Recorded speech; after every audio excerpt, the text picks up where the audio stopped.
I do not subscribe to the idea that history is cyclical.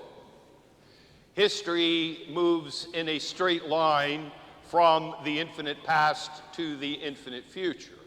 However, at the same time, I am a huge advocate for becoming a student of history, because the more that we understand our history, and particularly the history of God's plan for salvation, the brighter that the lamp that we carry to illuminate our path forward becomes. We are in the midst of a perfect example right now. The biblical illustration of the dilemma that we face right now is presented in a way that is vastly simpler than it is in our time. A man and a woman are standing beneath a tree, and there is a liar there with them, telling them that, well, you know, maybe God didn't really say that. And they're like, no, God did say that. And the liar says, well, you know, maybe the consequences aren't that great. Surely you will not die. And again, the man and the woman don't fall for that. And then the liar says, well, maybe you're better off believing the lie. And that's when they begin to ponder. I don't know. Maybe the snake is right. And then they discover what we all know to be true. That believing a lie that leads us to sin always winds up not only failing to deliver any good that it promised, but leaving us even emptier and more broken and more hopeless than we were before. And when I mentioned at the beginning of Mass that we have a lot of work to do, it is because you and I are in the midst of exactly the same drama, but in a far more complicated, far more elaborate, far more insidious way. Because right now, Satan isn't just lying to us about the fruit on the tree. Satan is lying to us about abortion. Satan is lying to us about immigration. Satan is lying to us about economic justice. Satan is lying to us about climate change. And to make things even worse, he's got it all arranged to make it seem like choosing between one set of lies or another is inevitable.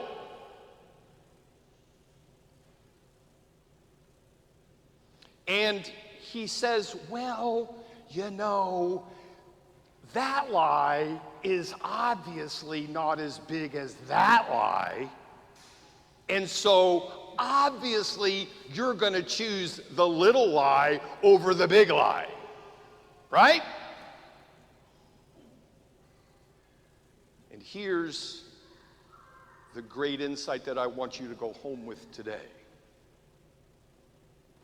There is no such thing as lesser evil. There is only evil. And anyone who would characterize something as the lesser evil is just trying to make it easier for you to collaborate with it.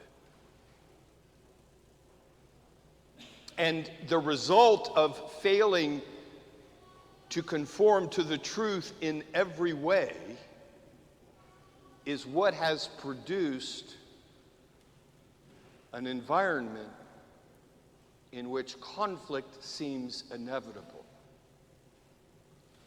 Again, another attempt, just like he did under the tree in the Garden of Eden, doing everything that he possibly can to undermine our confidence in the integrity and the wholeness of the truth revealed by God. Giving us all kinds of rationalization for collaborating with something that we know is wrong, is false.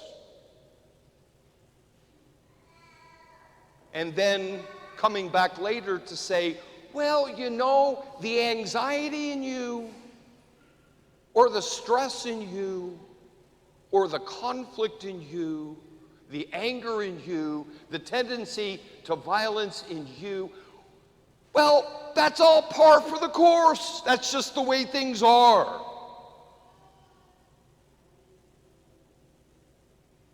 And I'm here to tell you today, that is not the way things are.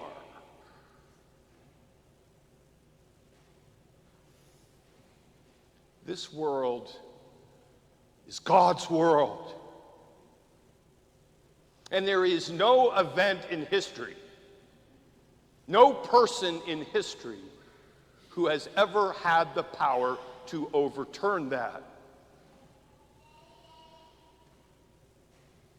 And that's exactly what Jesus is telling his disciples in today's gospel. That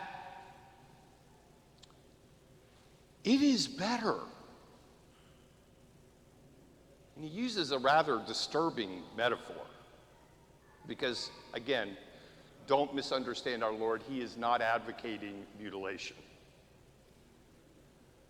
But what he is saying is that you are better off paying the price to conform to the truth and to be an advocate for the truth in every context than you are to cling to what you believe to be the relative safety or the relative good of clinging to a lie, and as a result being condemned in eternity.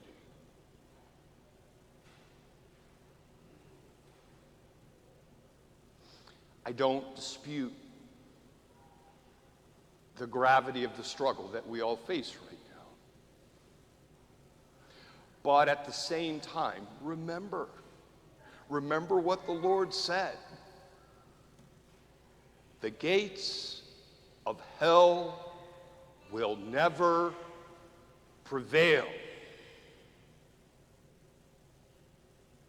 And never let yourself be deluded into believing that somehow we need to compromise on the truth in order for some good to emerge. I've heard that. This is another thing that I've heard many times. Well, you know, sometimes we have to do a little evil in order to bring about a greater good. And what I'm saying is that the lesson of history, going all the way back to the Garden of Eden, says that is not true. And you might say, well, Father, what am I supposed to do? And this is one of the reasons why I'm so glad. We've got a number of weeks left before the beginning of the great season of penance and transformation that Advent is. And not to mention the fact that the great forge of conversion, where human hearts are actually changed. No, let's not get lost in the whole population. The forge by which your heart will change happens 800,000 times a day. It's happening right now. And here's all you need to do. When you notice a tendency in yourself to want to collaborate with evil in any form, come to Mass prepared to say, Lord, that's where I need you. That's where I need your healing. That's where I need your grace. That is where I am hoping that I will emerge with the new life as the new person that your grace produces. And then during Mass, again, we say it in kind of a general way so that we can all say it together. We say, Lord, only say the word, and my soul shall be healed. Again, it's kind of a generality, right? So we can all say it together. But in your heart, you can be as specific as you want.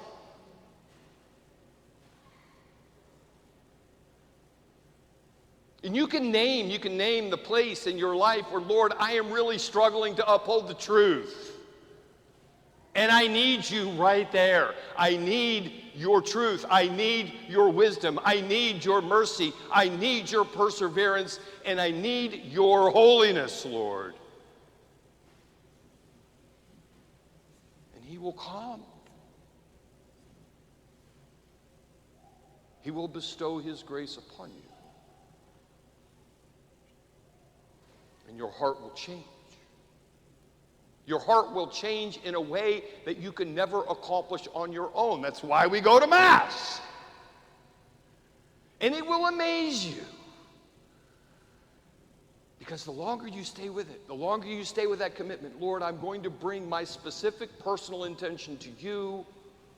I'm going to celebrate the Mass with the expectation that you will bestow your grace upon me, and the expectation that when I emerge and walk out those doors, I am not the person I was when I walked in.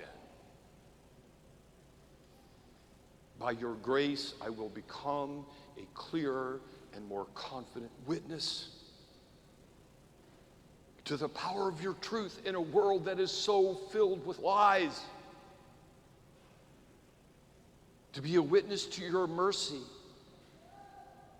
in a deeply wounded world that is so desperate to know it.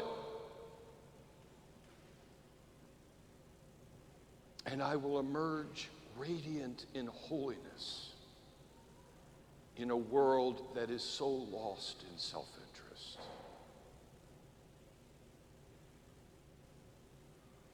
Be grateful for this time.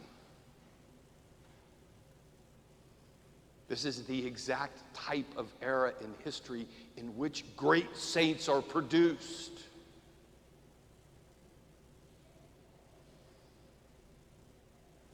And y'all want the really, really good news? The baptism that every single one of those great saints received, identical to yours. The confirmation that each one of those great saints received, identical to yours. The very body and blood of our Lord that you will receive, that they received, is the very same body and blood that you will receive here today.